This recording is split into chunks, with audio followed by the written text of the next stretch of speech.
ដើមកំណើតនៃពាក្យថៃនិងសៀម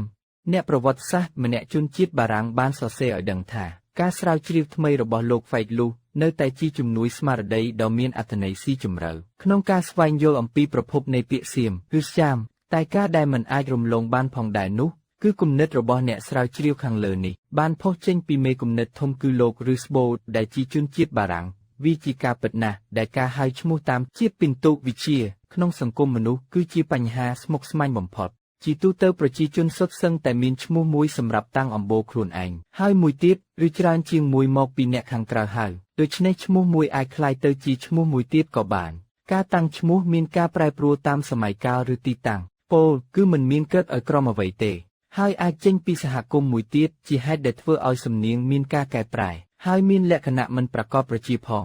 ដោយឡែកជនជាតិសៀមឬថៃដែលជាជនជាតិថ្មីថ្មោងមកពីភូមិភាគខាងត្បូងនៃប្រទេសចិនជាពិសេសខាងជើងនៃប្រទេសភូមាបច្ចុប្បន្នក៏មានឈ្មោះផ្ទាល់ខ្លួនរបស់គេតាំងពីកំណើតពូជសាសន៍គេមកម្ល៉េះព័ត៌មានដែលអ្នកប្រវត្តិវិទូបានប្រមូលឯកសារក្នុងអំឡុងពេលសិក្សាស្រាវជ្រាវកន្លងទៅនេះមានជាអតិភាសាសាស្ត្រប្រភពនៃពាក្យសិលាចារឹកសាស្ត្រការសិក្សាអំពីវប្បធម៌សៀមបានជួយឲ្យយល់ដឹងកាន់តែច្បាស់អំពីប្រភពនៃពាក្យនេះនៅក្នុងឧបទ្វីបឥណ្ឌូចិន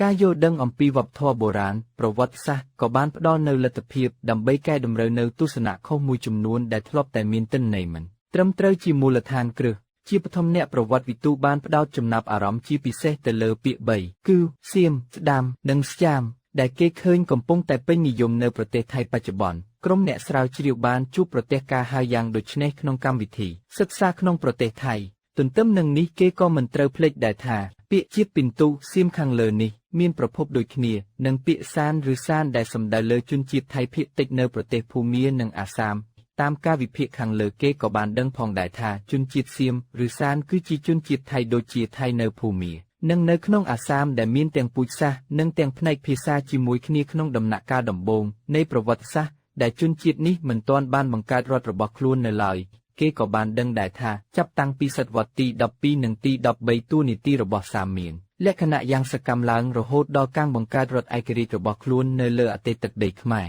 ក្រោយពីផ្សំកាត់ជាមួយខ្មែរប្រារព្ធប្រពៃណីទំនៀមទម្លាប់ខ្មែរគួររំលឹកថាជនជាតិចិនហៅជនជាតិនិងប្រទេសរបស់សៀមថាសៀនឡូឬស្យានឡូដែលជាឈ្មោះនៃព្រះរាជាណាចក្រថៃដំបូងបង្អស់គឺនៅសុខោតីពាក្យនេះផ្សំផ្គុំរវាងពាក្យពីរម៉ាត់គឺសៀនសាននិងឡូមកពីលូឬលុកបូរីទីក្រុងខ្មែរដែលសៀមឈ្លានពានដណ្ដើមយកបាននៅចុងសតវត្សទី13ឈ្មោះនេះត្រូវបានគេកត់ត្រាទុកនៅឆ្នាំ1297ដោយអ្នកការទូតចិនឈ្មោះជីវតាខ្វាន់នៃសន្តតិវង្សយ័នក្នុងករណីនេះយើងដឹងច្បាស់ថាពាក្យសៀមនាសម័យទំនើបនេះកើតចេញមកពីពាក្យសៀនសានយ៉ាងប្រាកដហើយបញ្ហានេះតាក់ទងទៅនឹងសិលាចារឹកខ្មែរដោយគេដឹងស្រាប់ហើយថាពាក្យស្យាមក៏ត្រូវបានគេឃើញតាមសិលាចារឹកខ្មែរនាសម័យបុរេអង្គរកុកស្យាមឬស្យាមនិងអង្គរស្យាមកុកតែភាគច្រើនពួកគេគឺជាទាស័យរបស់សៀមក្នុងសង្គមចាមស្ថិតក្នុងសតវត្សទី11គេក៏បានឃើញវត្តមានរបស់ពាក្យស្យាមដែរដែលជាជនជាតិពុនធូសាមជារួមការស៊ើបអង្កេតបានបង្ហាញឲ្យឃើញថាជនជាតិសៀមឬថៃដែលដើមឡើយរស់នៅម្ដុំម៉ង់ម៉ាវភាគខាងជើងឈៀងខាងកើតនៃប្រទេសភូមាបច្ចុប្បន្នក្នុងភូមិភាគខាងត្បូងនៃប្រទេសចិនមានទំនាក់ទំនងបន្តិចបន្តួចជាមួយខ្មែរនៅរវាងសតវត្សទី6និងទី12ក្នុងឋានៈជាអ្នកបម្រើក្នុងខណៈនោះដែរពួកអន្តោប្រវេសន៍ថៃទាំងនោះក៏បានក្លាយជាអ្នកបម្រើក្នុងជួរទ័ពខ្មែរឬគ្រាន់តែជាទ័ពស៊ីឈ្នួលរបស់ព្រះបាទសូរ្យវរ្ម័នទី2មុននឹងមានការបង្កើតរដ្ឋដំបូងគេនៅលើទឹកដីខ្មែរនៅខេត្តសុខោតីនិងលពៈបូរីក្រៅពីប្រទេសកម្ពុជានិងចម្ប៉ាគេឃើញនៅមានពាក្យសៀមនិងស្យាមក្នុងប្រទេសភូមាក្នុងពេលបច្ចុប្បន្នដែរក្រៅពីប្រភពនៃពាក្យសៀមនិងសានដែលសំដៅជនជាតិថៃនេះនៅមានបញ្ហាពាក់ព័ន្ធទៅនឹងអត្ថន័យរបស់ពាក្យនេះដែលគេត្រូវតែធ្វើការស្រាវជ្រាវដើម្បីប្រមូលនៅទិន្នន័យឲ្យបានគ្រប់គ្រាន់ដែលជាមូលដ្ឋានគ្រឹះសម្រាប់ពន្យល់ខាងលើនេះជាប្រធានបទសំខាន់ណាស់ដែលផ្ដោតលើន័យរបស់ពាក្យសៀមឬស្យាមមានមធ្យោបាយតែមួយឲ្យគេយល់ពាក្យនេះបានគឺការពិនិត្យមើលវិចារណានុក្រមសង្សកឹកបារាំងរបស់លោកនិតនិងរើនូការពិនិត្យដិតដល់បានឲ្យដឹងថាពាក្យសៀមឬស្យាមអាចយកពីពាក្យសំស្ក្រឹតស្យាមដែលមានន័យថាខ្មៅសម្បរោះអណ្ដែកបាយដែលជាលក្ខណៈដែលមានសម្បត្តិមួយតែនៅទីនេះពាក្យនេះគឺមិនសំដៅជនជាតិមានសម្បុរខ្មៅដូចមនុស្សព្រៃ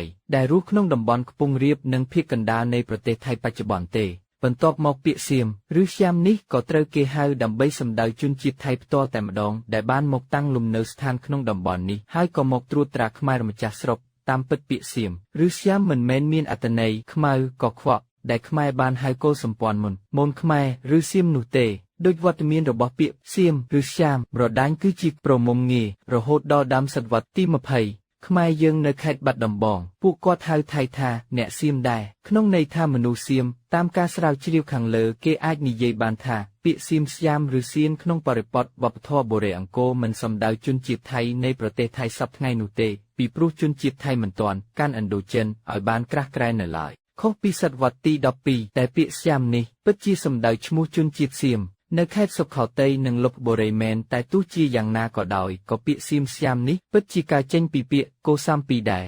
ព្រោះគេបំព្រួញទៅឃើញក្រោមរូបភាពនៃឈ្មោះស្យាមឬសៀមក្នុងភាសាខ្មែរស្យាមក្នុងភាសាធ្វើឲ្យ Windows កម្មសកម្មគេបំព្រួញទៅឃើញក្រោមរូបភាពនៃស័ព្ទស្យាមឬសៀមក្នុងភាសាខ្មែរស្យាមក្នុងភាសាចាមនិងស្យាមឬសាំងក្នុងភាសាភូមាបុរាណគឺពាក្យនេះហើយដែលបានឲ្យកំណើតជាពិន្ទុឈ្មោះឆានឬសានផងនិងសៀមឬស្យាមផងដូច្នេះតាមវត្តមានរបស់ពាក្យសៀមក្នុងភូមិភាគឥណ្ឌូចិនគឺជាសញ្ញានៃការចែកចាយឬការជម្លៀសខ្លួនរបស់ជនជាតិថៃក្នុងតំបន់យ៉ាងប្រាកដតាមពិតទៅពាក្យសៀមនេះមិនមែនកើតចេញពីសំស្ក្រឹតនោះទេក៏ប៉ុន្តែពិតជាបានមកពីពាក្យកូសាមពីឬកូសានពីដែលជាស័ព្ទជនជាតិភូមានៃទីក្រុងអាវានិងភូមិភាគខាងជើងឈៀងខាងកើតនៃប្រទេសភូមាហៅថារដ្ឋថៃពួកសានដែលមានមជ្ឈមណ្ឌលដ៏ធំមួយគឺម៉ងម៉ៅហើយពាក្យកូសាំពីនោះមកត្រូវបានកត់ត្រាក្នុងព្រះរាជពង្សាវតារនៃសន្តតិវង្សតាំងពី518ទៅ906មកម្លេះពាក្យខាងលើនេះត្រូវបានខ្ចីពីពាក្យកៅសាមពីភាសាសំស្ក្រឹតនៃប្រទេសឥណ្ឌាដែលជាឈ្មោះទីក្រុងដ៏ល្បីល្បាញមួយដែលព្រះពុទ្ធអង្គទ្រង់បានប្រទាននៅធម្មតាទេសនាដំបូង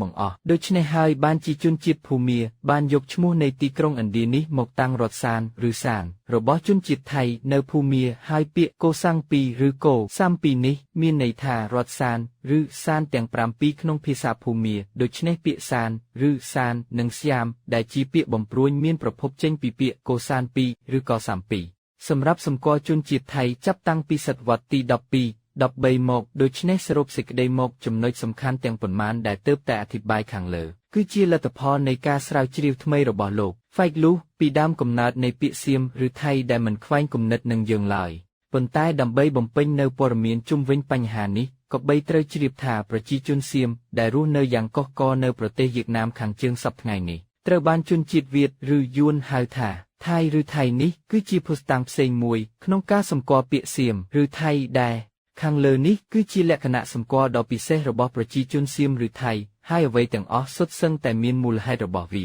ដូច្នេះមិនមែនដូចអ្នកស្រាវជ្រាវខ្លះអះអាងនោះទេជនជាតិសៀមឬថៃគឺជនជាតិមួយធំក៏មិនពិតតែជាអន្តោប្រវេសន៍ដែលបានដណ្ដើមទឹកដីពីជនជាតិខ្មែរដើមចាប់តាំងពីចុងសតវត្សទី13ពោលគឺខ្មែរនិងមុនជាម្ចាស់ស្រុកដែលស្ថិតក្នុងអំបូរតែមួយមុន